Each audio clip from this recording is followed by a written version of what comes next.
Yeah. Yeah, thank you so much. On behalf of the High Commission of India, I really welcome you, Professor Mukherjee and Professor Desh Pandey. And first of all, to begin, I would request Honorable Minister Coordination, Mr. Manmeet Singh Naran, to say a few words. Thank you. So thank you, Sanjay. Ladies and gentlemen, good morning to those who are in the Western Hemisphere, and good evening to our friends in India. So I'm pleased to welcome you all to this virtual event to commemorate India's first War of Independence of India, also known as Mutiny of India, which is being organized by the High Commission of India in London under the Azadi Ka Amrit Mahotsav. So as we all have studied during our school time, that India's first mutiny took place in 1857, which is also known as India's first war of independence. So we all are aware that Indian soldiers had revolted right from Bengal to Delhi, and there were various reasons given for that revolt, for that mutiny, that the English cartridges were greased with animal fat. There were some religious reasons also, cultural issues also attached with this. We all are aware of the famous legends like Mangal Pandey, Nanaji Peshwa, Rani Lakshmibhai, Bai of Jhansi.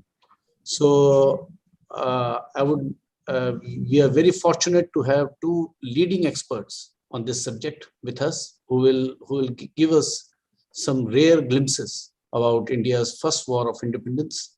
So first of all, I would like to welcome them. And we have with us Professor Aditya Mukherjee, who is a retired professor of contemporary history, Jawaharlal Nehru University, with almost 45 years of experience as a faculty in JNU since 1976. His areas of interest and specialization are political economy of development since the 20th century, business history, contemporary economy, and politics. He has had a glorious career, not only as an academician with experience of teaching in JNU and as visiting professor in USA, Japan, UK, France, and Italy, but also heading a number of institutions. He has several publications to his credit and has also reviewed a number of publications. Besides, I would also like to welcome our second expert, Professor Anirudh Deshpande. He teaches modern and early modern Indian and European history at the Department of History, Delhi University. He has authored a number of books, including The British Raj and its Armed Forces, 1857 to 1939, and Hope and Despair, Mutiny, Rebellion, and Death in India. He has written more than 70 academic papers, commentaries, reviews, and numerous articles since 1987 in journals and newspapers. He also writes Hindi short stories and novels, some of which have been serialized in the multilingual online literary journal, Matra Bharti. So I won't take more time, and I would now request Professor Aditya Mukherjee to give his talk on India's first war of independence. Welcome, sir. Over to you. Thank you. Thank you very much. To begin with, I'd like to thank the Indian High Commission in London. Thank Mr. Sujit Ghosh, Mr. Manmeet Singh, Mr. Sanjay Kumar for giving me this opportunity to participate in the celebration of Azadi Ka Amrit Mahotsav, celebrating the 75th year of our Indian independence by remembering the truly heroic first widespread great struggle of the Indian people against British rule. That is the revolt of 1857. In the great success and even in the failure failures of, or the defeat of the 1857 revolt, it left behind a legacy and lessons which was to eventually overthrow the mighty British Empire, on which proverbially the sun never set. So the process of this transition in a big way really begins with the revolt of 1857.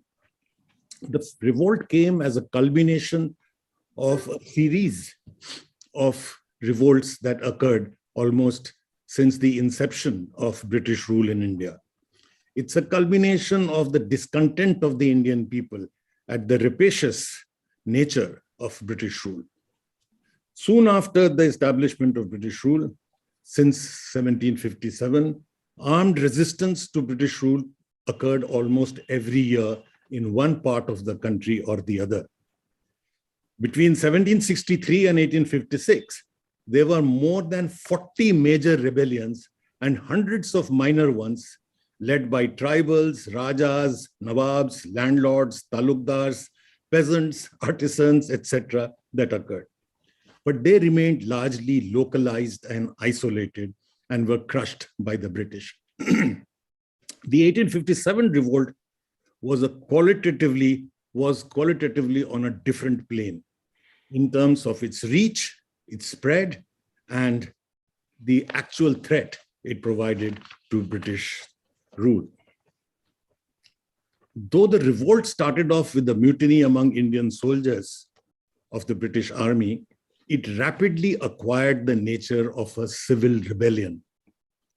Starting off on May 1857 in Meerut, and the rapid capture of Delhi with Subedar Bakht Khan emerging as the leader, he was then now called the General Bakht Khan, and with Bahadur Shah Zafar as the titular head, the nominal head. But once it started, it took off like wildfire throughout North and Central India and affected even parts of Eastern India. It's quite remarkable. It is estimated that almost half of the British sepoy strength of 232,224, almost half of them actually revolted. It shook the foundations of British rule in a very big way. It was one of the biggest blows that they got. But more important, the Sepoy Mutiny very rapidly was joined by other sections of Indian society. Peasants, artisans, zamindars, talukdars, some Indian rulers, laborers, shopkeepers, etc. They all joined in, making it a genuine civil rebellion. In many battles, the civil populations exceeded the sepoys. By one estimate of about 150,000 men killed who died fighting the British in just one region, in Awadh, more than 100,000 were civilians. So this aspect, it should not be remembered only as a sepoy mutiny. Of course, they played a major role. They started off the process, but it didn't remain just a sepoy mutiny. More than 100,000 were civilians out of 150. The mutiny lit the spark, leading to various sections who were deeply affected by colonial oppression coming out to fight openly against foreign rule. The peasantry was deeply disaffected because of the steep rise in land revenue taxation imposed by the British and inflexible taxation, high and inflexible taxation. In fact, you may all know that within a decade or so of British rule, in a third of the Bengal population was wiped out. And yet land revenue demand was not reduced. So it was indeed a very rapacious, that's why I chose my words carefully, system that had come into place. And the peasants were in deep distress.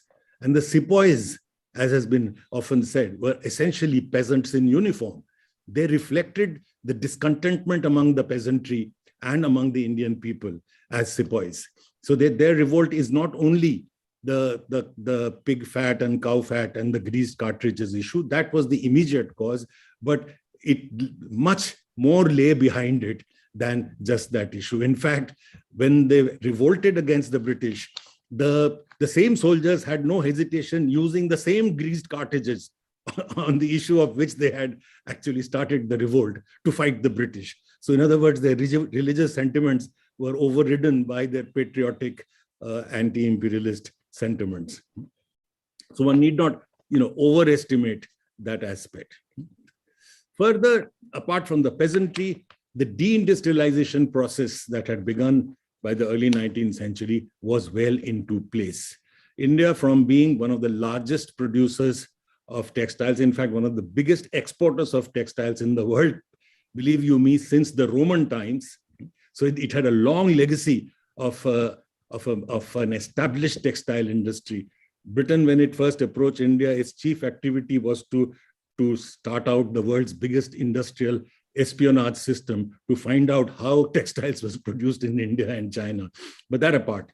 So from that situation, as you know, Indian textile industry was forcibly destroyed, which meant that the huge numbers of artisans, spinners, and weavers were completely left without any source of living. In fact, famine commission after famine commission, the British famine commission reports point this out, that one of the worst affected in the famines were the spinners and the weavers, and they were in large numbers. If you were the world's largest exporter of textiles, they would. So there was disaffection amongst the artisans. The talukdars were, many of whose lands were, estates were confiscated. In fact, in Awadh region, something like 21,000 talukdars' lands were dispossessed. So they also joined the struggle. And further, the British policy under Dalhousie, particularly of annexation of princely states, upset a large number of princely rulers who were affected. And one of the greatest examples of that was, of course, Rani Lakshmibhai of Jhansi, who fought valiantly at the head of her troops, led them from the front, and died almost a year later on 17 June in 1858, clad in her battle dress, mounted on a horse. And when she fell along with her, beside her was her lifelong companion and friend, a Muslim girl. I mentioned this because it is significant. This aspect I'll come back to later. In Lucknow, the revolt was led by another indigenous ruling family, but by Hazrat Mahal, the Begum of Awadh. Again, interesting that some of the major leaders that emerged in the revolt were women as early as the middle of the 19th century. Similarly, there were legendary roles played by Nana Sahib, Tantia Tope, Kanwar Singh, etc., much as was mentioned in the beginning by Mr. Manmeet Singh. A major aspect of the 1857 revolts, which I need to point out, was its display of Hindu-Muslim unity. This was among the soldiers as well as among the civil population revolting. Open display of Hindu-Muslim unity. They joined hands to declare a Muslim, Bahadur Shah Zafar, as their emperor. They had no hesitation, whether they were a Hindu or a Muslim, that who would be the titular head. They were represented, both Hindus and Muslims were represented quite well in the leadership at all levels of the leadership. In areas where they succeeded, they gave weight to the sentiments of each other. For example, cow slaughter was banned to respect the sentiments of the Hindus. The British rulers, on their part, admitted their failure to play off the Muslims against the Hindus in this situation. In fact, one can argue that the 1857 revolt clearly brought out that the people of India were not basically divided on communal lines in the pre-British times, in the medieval times, right up to 1857. This disease of communalism is something which comes later in the second half of the 19th century, created, promoted actively by British rule. As it did in India, it did in almost all other parts of the empire. The longest lasting legacy of colonialism, I may point out, has not been the economic devastation that it has brought, because many of the former colonies like India, China, Korea, etc., have come back quite strongly on the political and economic front. But the longest lasting legacy is that wherever they have gone, they left behind a divided people, beginning from the first colony, Ireland, to India, to many others. So this aspect, therefore, that there was indeed a Hindu-Muslim unity in struggle as well as before that, is something, a legacy that we must remember. The revolt, though it shook the empire to the roots, it could not withstand the severe repression let loose by the superiorly armed British forces. They burnt entire villages, they ravaged cities laid them completely waste. Cities like Delhi, for example, they're bone-chilling accounts of what was done to Delhi, how women, children, men were butchered on the streets. And in fact, it almost appeared as if several Jallianwala Baghs had been let loose upon the country. It was the nature of the repression of the 1857 struggle must be remembered, because it had very many long-term implications, which I will come to in a moment. I mean, there were not only these accounts of soldiers being blown off from the front of cannons, which of course happened, but it also the indiscriminate manner in which the civilian population was wiped out to create a sense of fear and invincibility about British rule that was very important. Another weakness of the revolt was that most of the Indian rulers, the chiefs, did not support the mutiny. They refused to join the mutiny. In fact, they actively helped the British. It is estimated that not more than 1% of the rulers and the chiefs actually joined the revolt. The Governor General, after the mutiny, Lord Canning, he in fact said that the Indian rulers and chiefs, I'm quoting him, acted as the breakwaters to the storm, which if they had not been there, we could have swept away British rule. The second reason why the weakness was that the Indian modern educated intelligentsia did not support the mutiny. They saw in the mutiny an effort to go back to the feudal pre-modern times, to the days of the Rajas and the Ranis, whereas they were looking forward to a modern future. And they believed, including Raja Ram Mohan Roy, the father of modern India, that British rule will bring in modernity to the country. Somewhat like what Marx had said in 1853. Of course, he changed his position, and so did Indian nationalists. But at that time, that was the belief, and they did not support the mutiny.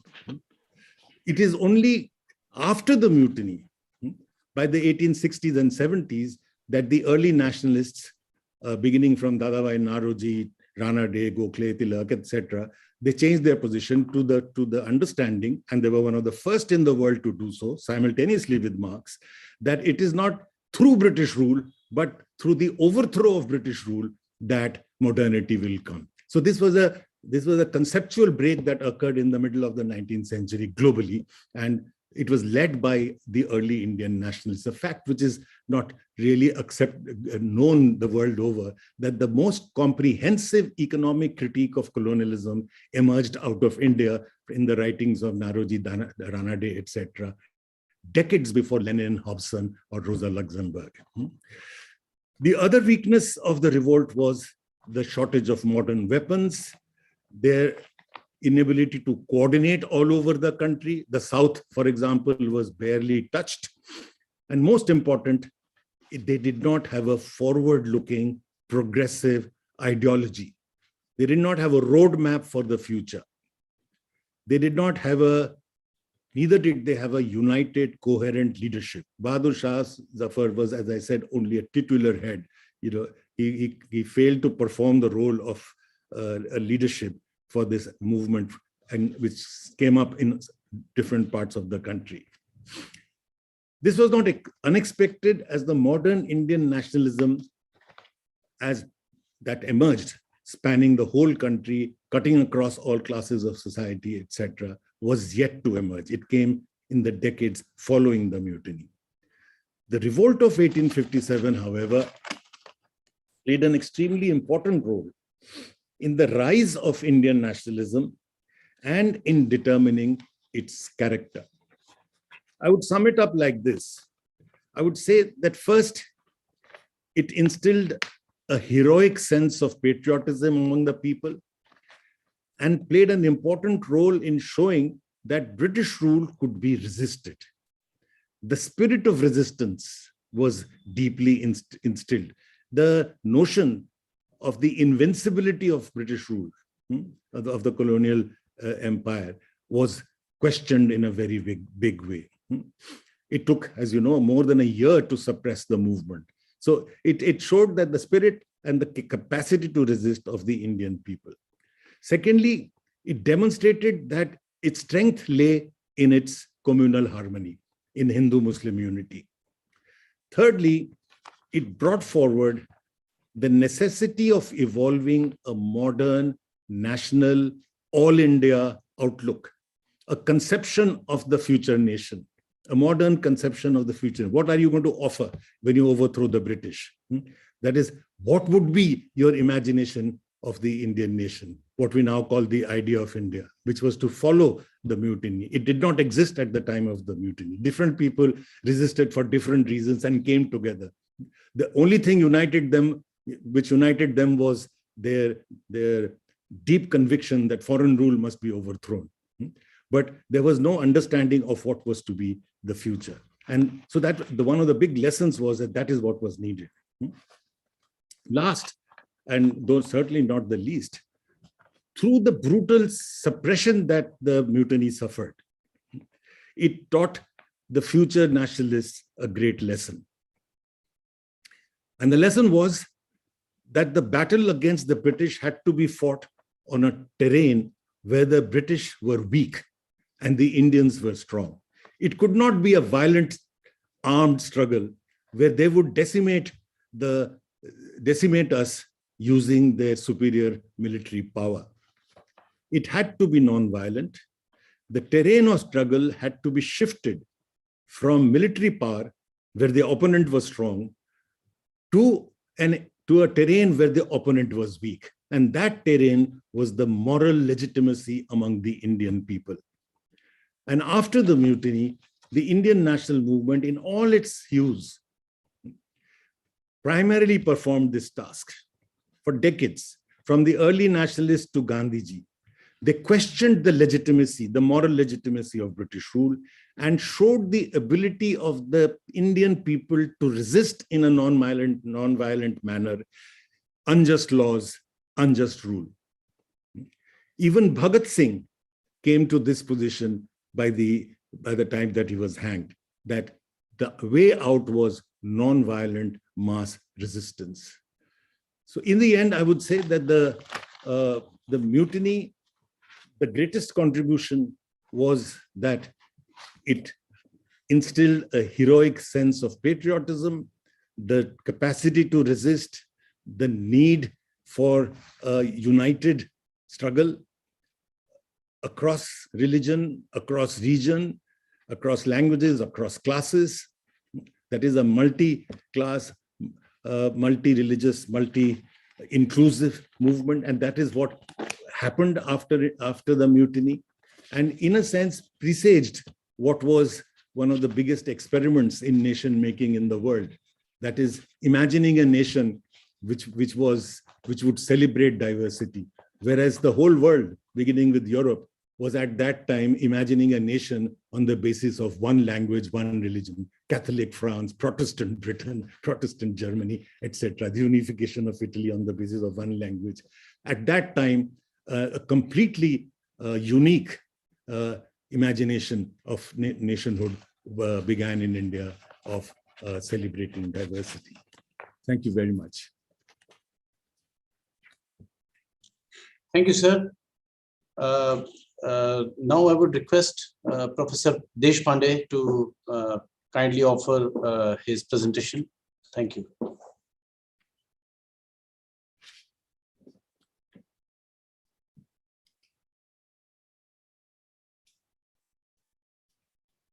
Can you hear me, please? Yes, you are very loud and clear. Please continue. Okay. Professor Aditya Mukherjee has actually said practically everything about the mutiny which needs to be said. India's first war of independence. He has actually given us a very well-rounded lecture on India's first war of independence, which used to be called the Great Mutiny or the Revolt for a very long time. I would like to instead focus on 3 or 4 things which are associated with the mutiny and the first war of independence, as it is increasingly called these days. First is the nomenclature given by historians to the cataclysmic events which shook Indian history in 1857-58. The second will be the historiography of this great revolt which took place in India. And then we'll just have a look at, briefly, I shall look at how the mutiny how the revolt has been seen in popular culture and how it was visualized when the 150th anniversary of this great event was celebrated, commemorated in 2007, several years ago, which actually threw up a lot of new material on the new archival material as well as new written historical material on this great event. So let me begin my short presentation. It won't be as long as Professor Mukherjee's presentation. I'm going to make a very short, pointed presentation on how we look at this war of independence today.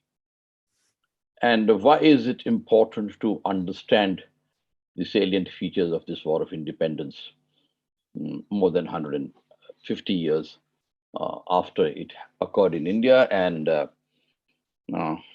in these 150 years, it has been remembered very often and in different perspectives. So the first thing which we must understand is that there is no universally agreed nomenclature for the events which took place in India in 1857-58. You still have historians who call it the mutiny. You have historians who continue to call it the Great Revolt of 1857. You have Hindustani texts of that time extant with the mutiny, which have given their own nomenclature to it.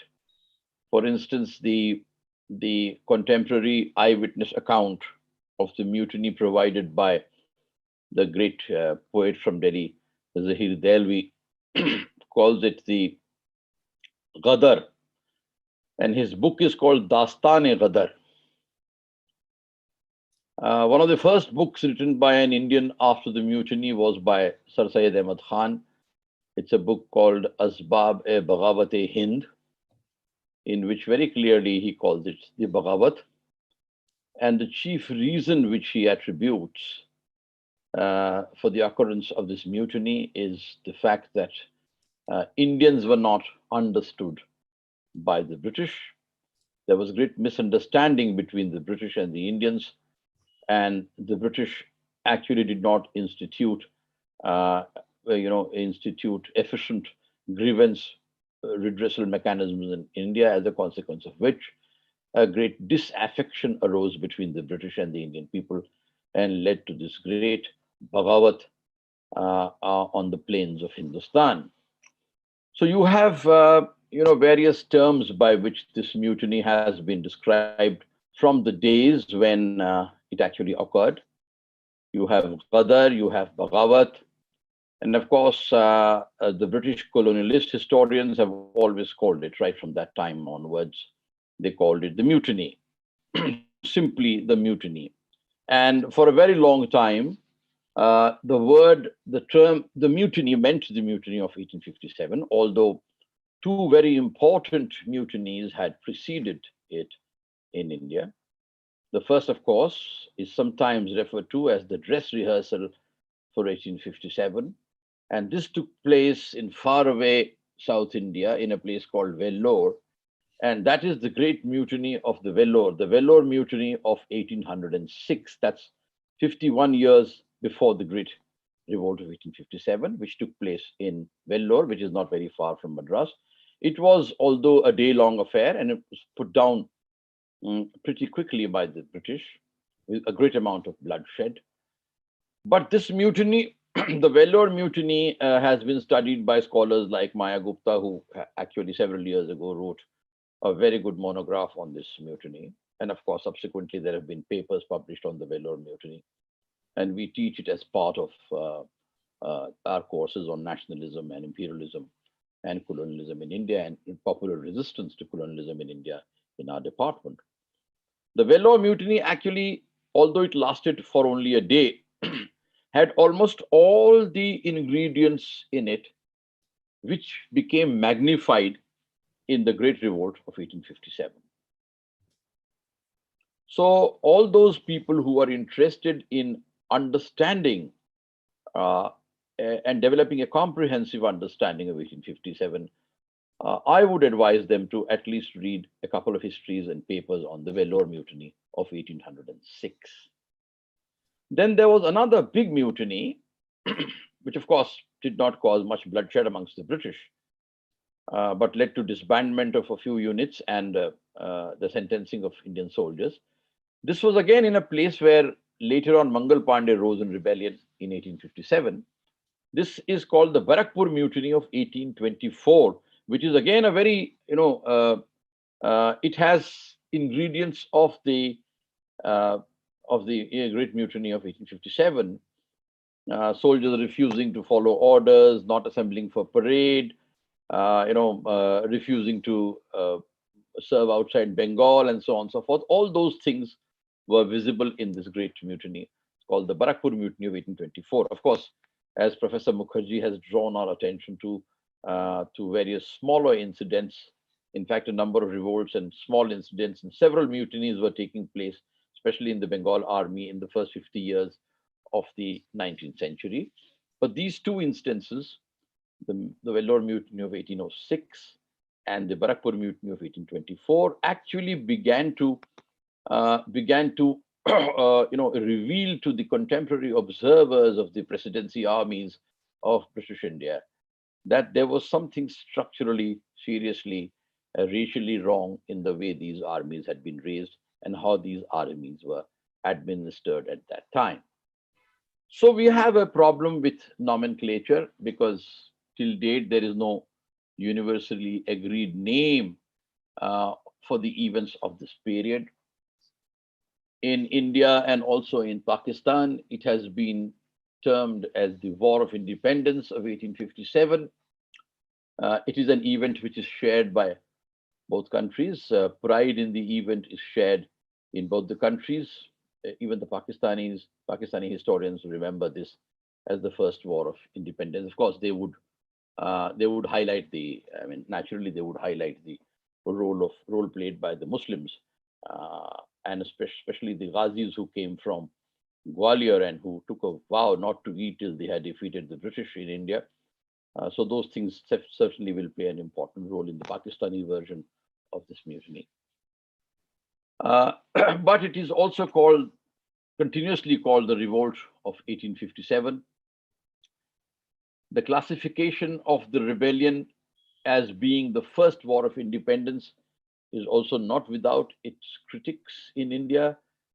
Some scholars, some detractors of nationalism continue to question this particular nomenclature, First War of Independence. On the other hand, the description of this event as the mutiny is not liked by Indians in general who perceive this event as India's first war of independence. So, in fact, this is a matter of contending interpretations of this event. And despite the fact that this event was commemorated on a very large scale with historians and scholars and journalists writing articles on the events of this great revolt, which took place in 1857-58 in the media and in journals and so on in 2007. The debate has not died down because there are still scholars who believe that that it cannot be designated as India's first war of independence, and we can have arguments for and against this kind of nomenclature of this event.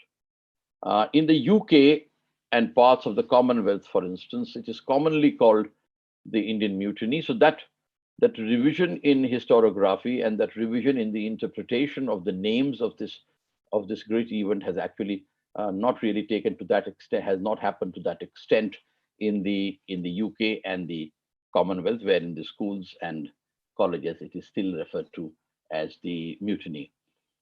The rebellion, it has other name, the uprising of 1857, the Great Rebellion of 1857, and of course, then we come down to the rebellion of 1857.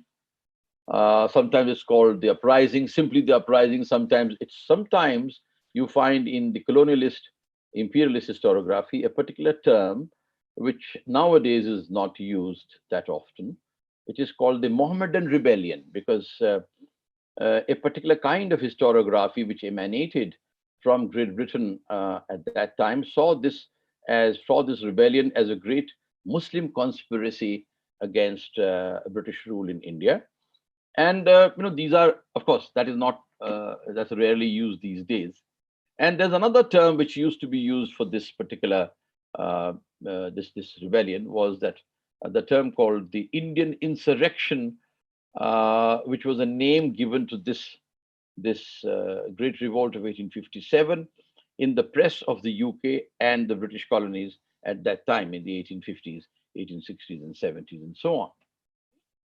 So the first thing is about the first problem itself emerges when we start discussing this either as a mutiny or as the first war of independence. So that's the first interpretative problem which starts happening.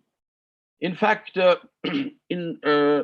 since the 1970s, the historiography of this entire revolt has emphasized, the critical historiography of this revolt of 1857 has laid emphasis on four major approaches which historians have towards their understanding of this great revolt.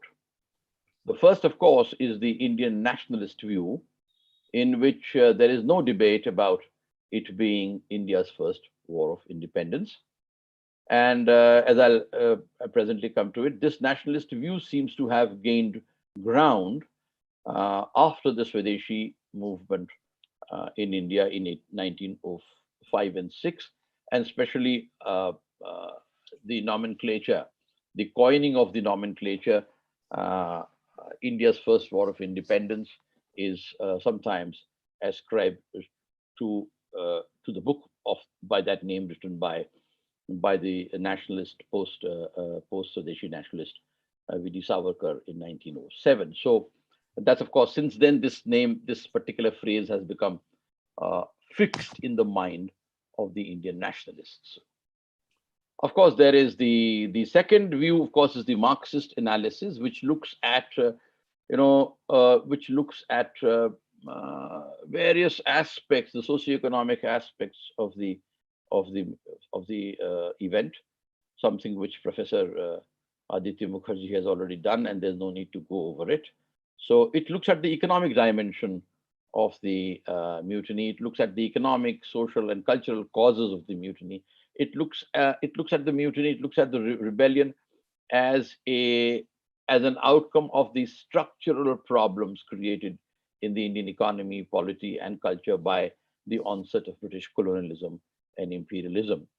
And also, it also looks at a popular element within the mutiny. It looks at subalternity within the mutiny. It looks at the participation of subaltern groups, large numbers of subaltern groups in the mutiny in 1857, 58. Of course, it was the movement was started by the troops of the Bengal army, but entire populations from various villages and towns joined these people joined these. I mean, they heartily supported the mutiny begun by the soldiers of the Bengal army.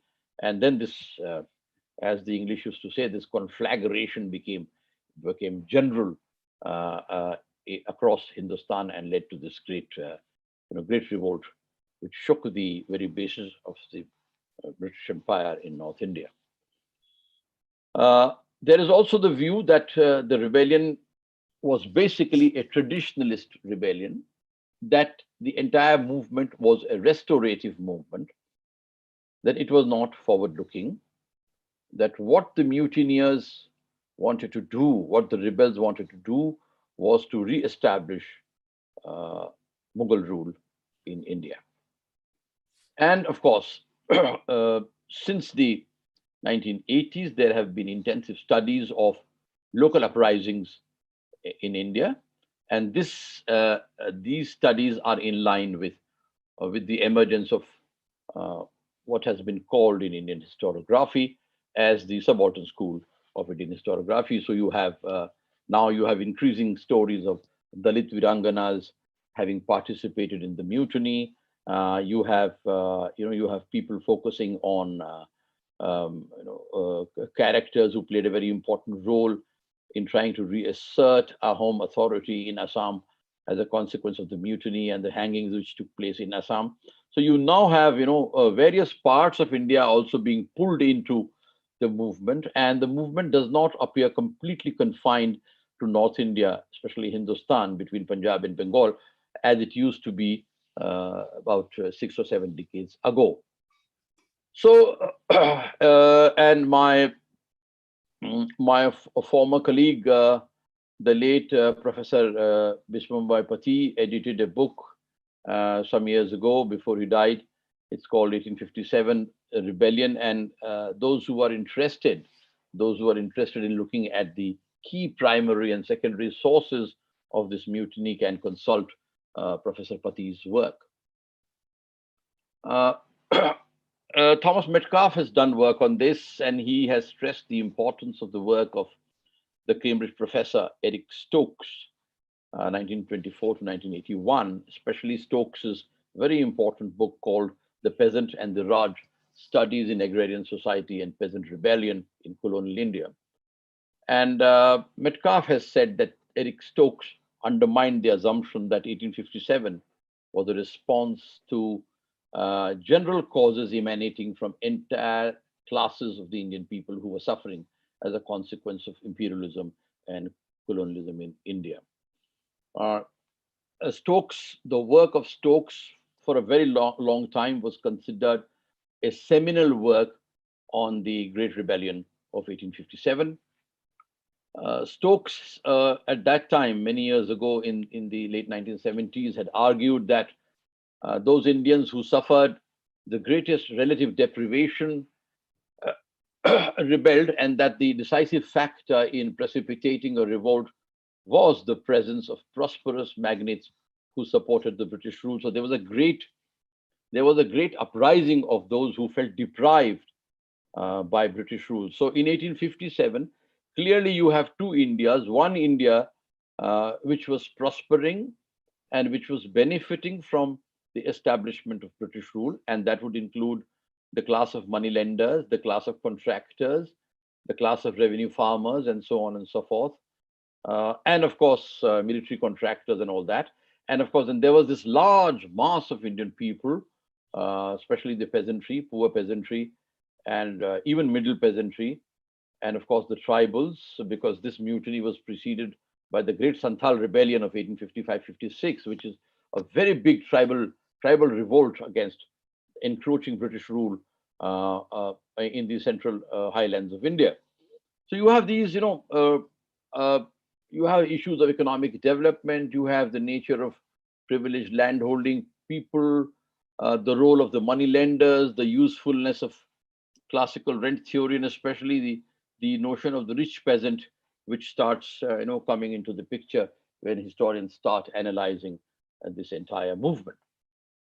One of the amongst the latest works on the mutiny is the work by the very famous historian Kim Wagner, who has conducted the most recent survey of the literature modern historiography, and and he says that modern historiography is yet to move beyond responding to the prejudice of colonial accounts. So you still have a great deal of colonial bias in the way modern historians keep looking at this Great Revolt of 1857. And he sees no reason why atrocities committed by Indians should be understated or inflated merely because these things offend our post-colonial sensibilities. There was another, this is a very big debate about atrocities committed by both sides in this mutiny. I mean, you have events like the Bibi Ghar massacre or the Sati Chora Ghat massacre and so on. And then after all, Kanpur becomes the war cry of the British generals who took revenge on large-scale revenge on entire swaths of population in North India, hanging village after village. In fact, as Professor Mukherjee said, hundreds of thousands of people were just, summarily executed and summarily hanged when the British recaptured parts of North India from the rebels. So we have William Dalrymple's book, The Last Mughal, The Fall of a Dynasty, Delhi 1857. And now you have people like William Dalrymple's work, people like Mahmood Farooqi's work, who has translated key Urdu and Shikasta sources and published a selection in Besieged Voices from Delhi, 1857. And it is William Dalrymple and Mahmood Farooqi, scholars, who have reasserted, re-emphasized the role of religion and explored in detail the internal divisions and political religious discord amongst the rebels. And of course, these are not, this is not something entirely new. This has been observed by nationalist historians. This has been observed by Marxist historians, as well as the colonialist historians who have worked on these events in great detail with their access to sources. But there's a refreshed look at things like ideologies of royalism, militarism, and the notions of jihad, for instance, which seem to have influenced the behavior of contending Muslim factions who engaged with the event in a variety of ways. If there was disaffection on a very large scale, there was also loyalty on a very large scale expressed by Indians to this event, which took place in 1857-58. So as Professor Mukherjee pointed out, we cannot say that all Indians opposed British rule in 1857-58. A large number of Indians on the plains of Hindustan opposed British rule for a variety of reasons, which we need not go into here, about which you can read. And there are hundreds of articles and papers which you can read on the net as well on these things. But on the other hand, there was the loyalty of the princes, loyalty of the Nawabs, loyalty of these very large princely states like Kashmir, the Nizam of the Deccan, which played a very important role in arresting the spread of the movement beyond Hindustan. And of course, the fact that there was no Indian army at that time, but there were three presidency armies which were divided. So you had the Bengal army, which was the largest army. You had the Bombay army, which was the army of the Bombay presidency. And you had the Madras army, which was the army of the Madras presidency. And units of the Bombay presidency armies and large units of the Madras presidency armies were used against the mutineers in the north. For instance, the armies which came up from the Deccan and besieged Jhansi, led by General Hugh Rose, were the units of the Madras army, which are mentioned in great detail by a primary source by Vishnu, which was written by Vishnu Bhatt Godse, a Maharashtrian Brahmin who was trapped in Jhansi at that time. It is called Madha Pravas. It's called My Travels. And he actually, that particular text also, when you read that text, it contains very graphic details of how Jhansi was besieged, and how the Rani escaped from Jhansi, and who fought in those battles, and how the troops behaved, and so on and so forth. So you have a large number of contemporary records of this period, which historians and students of history can examine on their own, and then come to their own assessment about what they have to say about this mutiny. In fact, I would say that right from the time when this mutiny, when this revolt took place, differing interpretations of this great war started surfacing. And almost from the moment the first sepoys mutinied, the nature and scope of the Indian rebellion of 1857 has been contested and argued. This is not, and the same ideas keep reappearing in historiography, which the event generated in the 1880s, 90s, and of course, also in the 20th century. For instance, speaking in the House of Commons in July 1857, Benjamin Disraeli, the British politician, said, he labeled it a national revolt. So much before Indians began to call it a war of Indian independence, you already have Disraeli calling it a national revolt, whereas Lord Palmerston, who was the Prime Minister of Britain at that time, tried to downplay the scope and the significance of the event as a mere military mutiny. So the debate between it being a national revolt on the one hand and being a simple mutiny on the other hand goes back to 1857 itself. In fact, goes back to July 1857, which is barely a month after the mutineers entered and captured Delhi. Early historians of the rebellion were also divided, and we find this, we find at least one historian using the terminology which the nationalists in India began to use later on, very early in the 19th century, soon after the mutiny. In fact, an early historian of the rebellion, Charles Ball, used the word mutiny in his title when he wrote about the mutiny, about the event, but he labeled it as a quote unquote struggle for liberty and independence as a people, unquote, in the text. So we already have a British colonial historian writing a comprehensive history of this great insurrection of the Bengal army troops and the people in India, and calling it struggle for liberty and independence as a people. So this is much before, this is more than almost 50 years before India's first war of independence as a term was coined by nationalists after the Swadeshi movement. So historians have remained divided on whether the rebellion can properly be considered a war of Indian independence or not, although it is popularly considered to be one in India. And now we can, let me very briefly look at the arguments against or for calling it a war of independence. There are some very old standard arguments placed at our disposal by historians who would not call it a war of national liberation. And the first argument is that a united India did not exist at that time in political, cultural, or ethnic terms. Now, this notion of a united India, this idea of a united India, according to these people, was produced by Indian nationalism and increasingly produced and reproduced from in the latter half of the 19th century, and especially in the closing decades of the 19th century and early part of the 20th century. So this idea that India was one nation, that idea did not exist in 1857.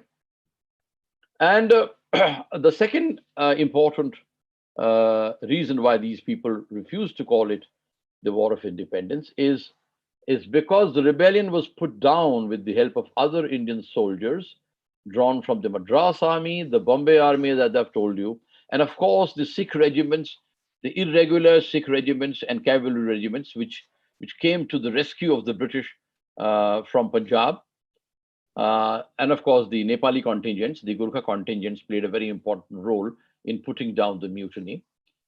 And at that time, let us not forget that 80% of East India Company's forces were Indian. In fact, had everybody mutinied, had the mutiny been a large-scale affair involving the Sikhs, the the Bombay Army and the Madras Army and the Bengal Army, there was no way British rule would have continued in India. I mean, it would have come to an end almost immediately.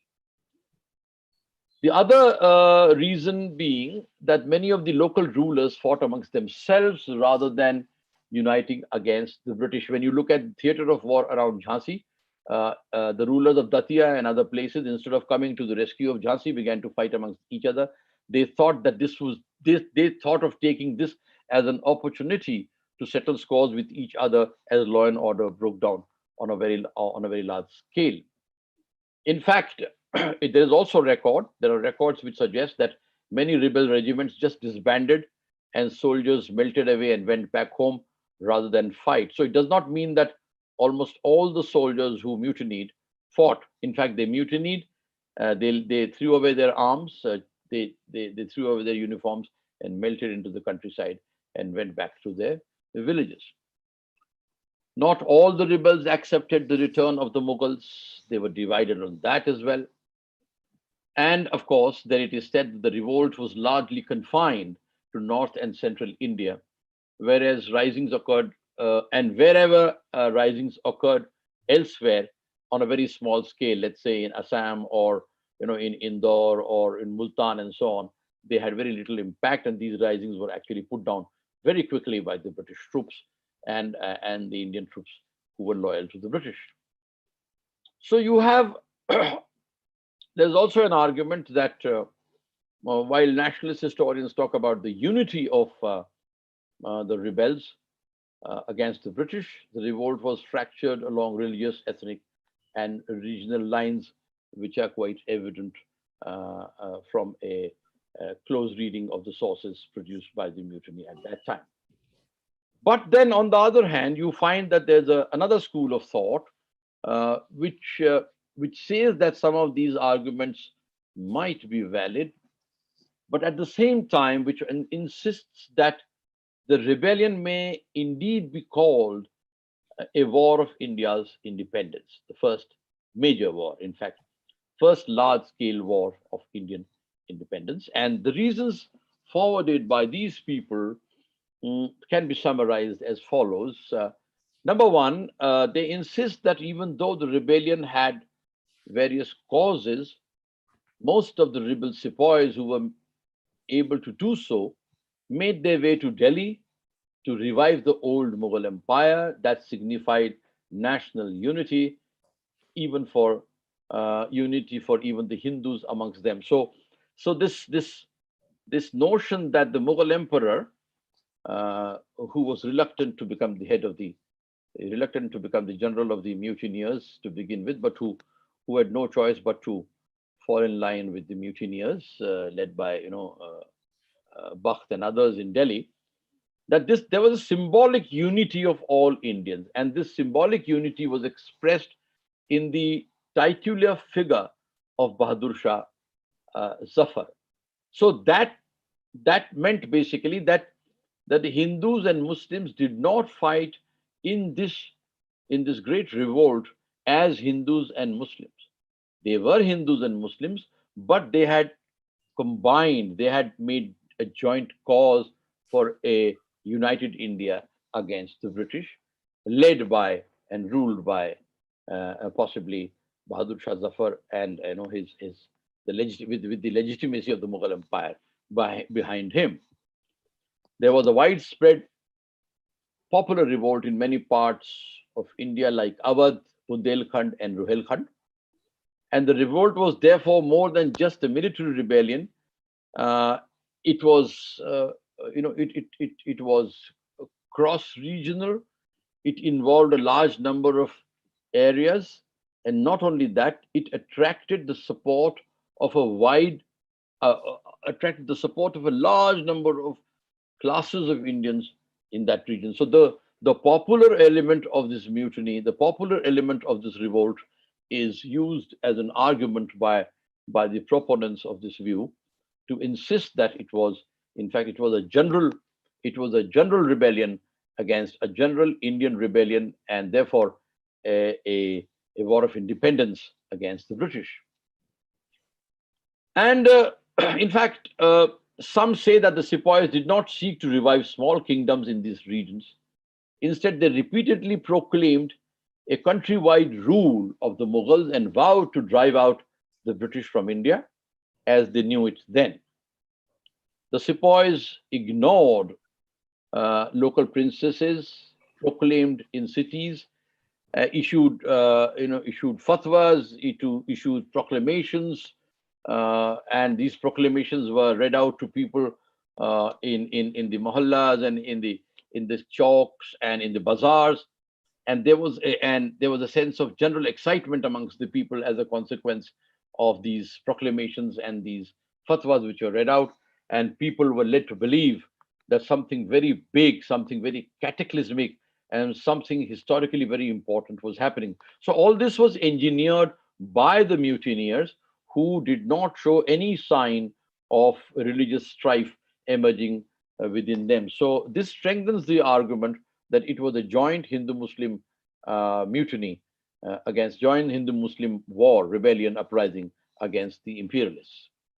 In fact, the entire ethos of the mutiny can be captured by the main proclamation which the rebels used to make in the Urdu language, which used to be, and the slogan would be very clearly, Khalq Khuda ki, Mulk Badshah ka, Hukum Subedar Sipai Bahadur ka, which basically means the people belong to God, the country belongs to the emperor, and the authority in the country belongs to the sepoys, the troops, the leaders of the mutiny. And the objective of driving out the foreigners from not only one's own area, but from their conception of the entirety of India signifies a nationalist sentiment. There is also evidence to suggest that the mutineers sent messages to various parts of India eliciting support for their movement against the British. But unfortunately, most of princely India remained loyal to the British, and therefore the policies followed by Lord Wellesley after the signing of the subsidiary alliance system, which created a system of British paramountcy in India from the 1800 onwards, actually proved useful to the British. And it is from this that the British learned a very, very, very important lesson, that if Indians are divided, if Indians are kept divided along lines of ethnicity, lines of loyalty, lines of feudal fealty and so on, then it would be easier for the British to rule India and actually overcome the possibility of armed resistance to their rule. And the mutineers, of course, displayed a common purpose. So you have both arguments. You have arguments against calling it India's first war of independence, and you have arguments in favor of saying that this is, even if this was not nationalist, this was at least proto-nationalist. It presages the emergence of a feeling of belonging to a country which had become the victim of imperialism and British colonialism. So I'm going to end with a little comment on how it was. In fact, this is not the first time we are discussing this. I was part of the celebrations which took place in 2007 as a member of the Delhi University faculties. The government of India celebrated the year 2007 as the 150th anniversary of India's first war of independence, and several books written by Indian authors were released in the anniversary year, including Amresh Mishra's War of Civilizations, a controversial history of the rebellion of 1857, and of course a novel called Recalcitrance by Anurag Kumar, one of the few novels written in English by an Indian based on the events of 1857. And in fact, since then, since 2007, journals have published new articles on this event of 1857. More books have been published. Kim Wagner's books have also come out. Latest books have come out on the Revolt of 1857. We have Saul David's work on 1857. We have other people who have also worked on 1857, and in English translation of Zahir Dehlvi's this Dastan-e-Ghadar is available. English translations of Sir Syed Ahmad Khan's Asbab-e-Baghawat-e-Hind is available, and of course the English translation of Vishnu Bhatt Godse's Madha Pravas. All these three being eyewitness accounts of the mutiny, eyewitness account of this great war which took place in India, are available for students and teachers, and they can all make for very enjoyable reading about this first war of independence, stroke the Great Rebellion, stroke the Great Revolt, stroke Ghadar, stroke Baghawat. Thank you very much. Thank you, our guest speakers. So I think we really had a very interesting and very refreshing debate on various issues surrounding India's first war of independence, also known as Mutiny of 1857. So I think our speakers not only provided us what actually happened during those areas, during that time, but also events preceding to 1857 mutiny, or the first war of independence.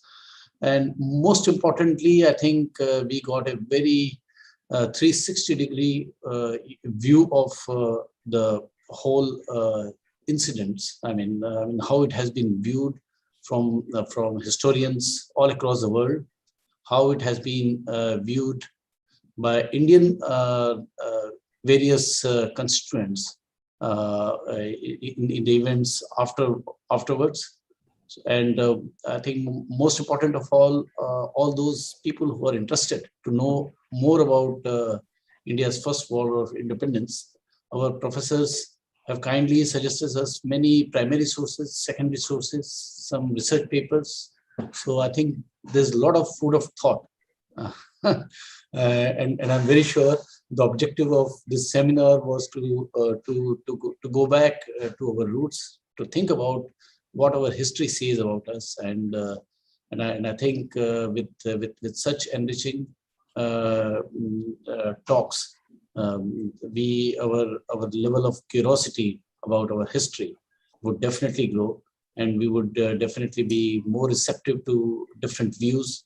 And I would like to thank our both speakers, Professor Aditya Mukherjee, Professor Professordesh Pandey, for sparing their time, for giving their expertise, opinion on various issues.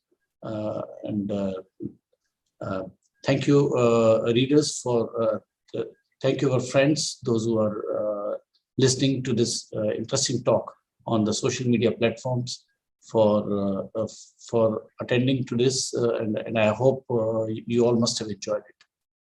Thank you. Jai Hind. Thank you.